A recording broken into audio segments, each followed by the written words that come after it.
diferente, vão pensando diferente e, claro, que isso tudo é embalado pelo comando da mídia, né, que a gente sabe que nem sempre, ou para não dizer na maioria das vezes, não mostra as coisas como elas são de fato.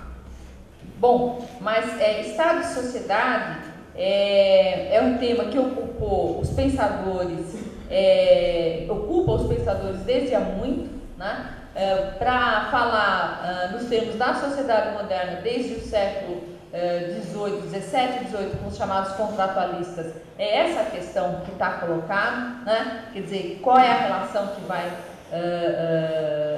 vai ligar, né, o Estado como uma instância dirigente e a sociedade, que passa então a ser chamada sociedade civil, né? E há um pensamento rico a respeito disso, né? O Hegel, por exemplo, que é um pensador alemão, ele diz que o Estado é como se fosse uma corporação, né? Só que e portanto é uma corporação que se coloca ao lado de outras corporações que existem na sociedade.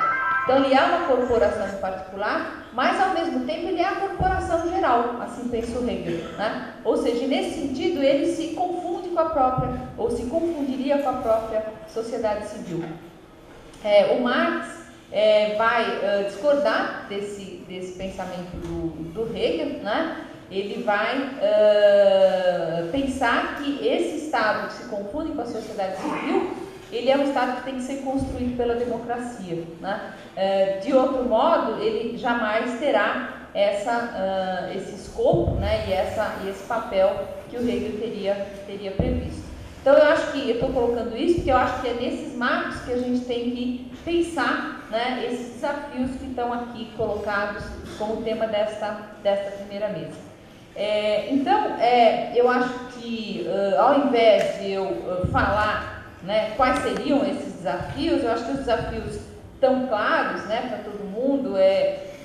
Acho que numa palavra a gente poderia resumir o seguinte, né? O grande desafio do país é reduzir a sua fratura social, né? Eu acho que sem isso, sem a redução da fratura social que nos caracteriza historicamente, né, e que se aprofundou muito nas últimas décadas, sem isso jamais concluiremos, né, para retomar um termo do Celso Furtado, a construção da nação, né? A nação ficará inconclusa se a gente não conseguir reduzir essa fratura social. Bom, mas evidentemente isso como princípio eu acho que tem que estar sempre colocado, mas o que a gente poderia pensar, né, a esse respeito? Que medidas, né, a gente poderia sugerir para reflexão, né, para que esse objetivo esteja pelo menos paulatinamente sendo atingido, né? Bom, então eu acho que evidentemente, falando como economista, né, a primeira coisa, aí falando bem de política econômica estrito sensu, a primeira coisa é destruir a famosa armadilha câmbio-juros, né? Isso acho que ninguém discorda, né?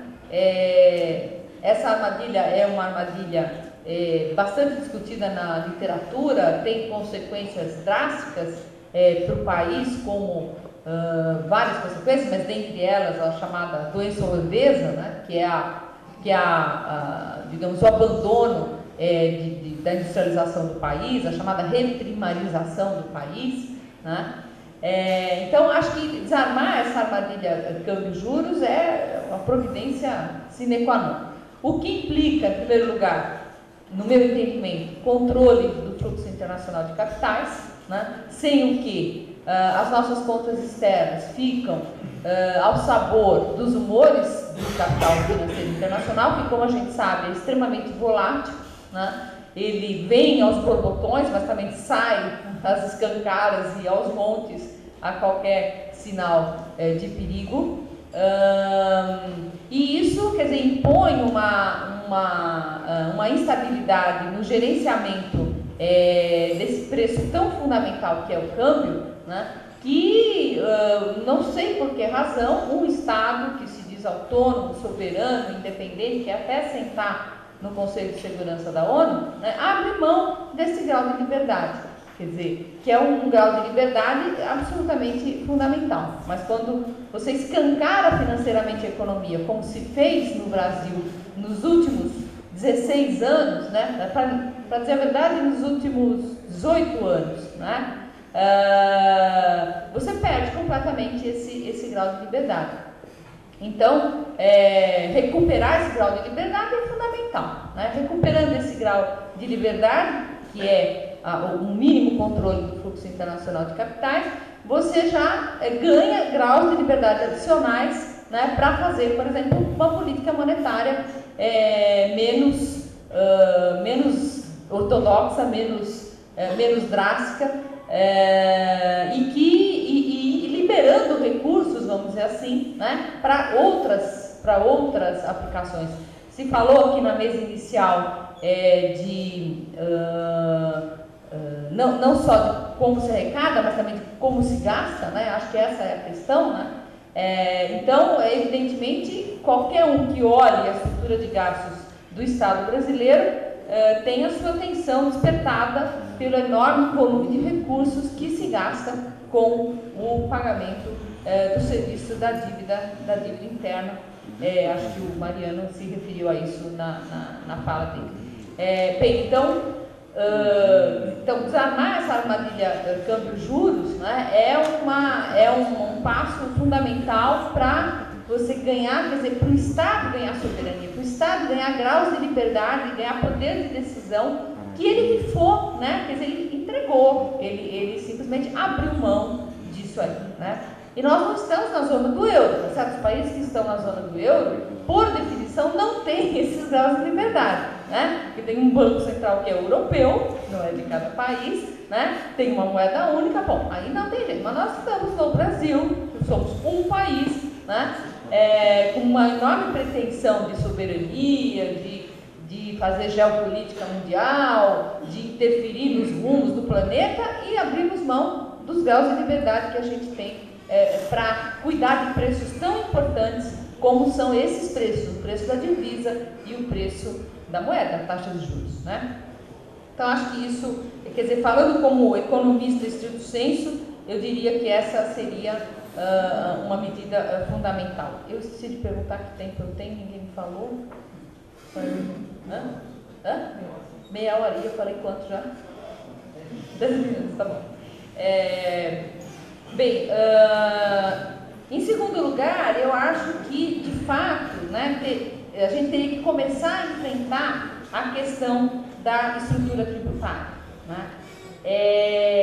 Isso por quê? Porque a estrutura tributária nossa é muito regressiva, e ela é muito regressiva porque é baseada principalmente em impostos indiretos. Né? Então, nessa linha vão desde uma reformulação geral, né, da tributação, mas principalmente dos impostos indiretos, e aí não tem jeito, quer dizer, hoje os estados dependem fundamentalmente desses impostos indiretos, né, os estados, os governos estaduais, então você tem que repensar toda a estrutura para você mexer nisso. Né?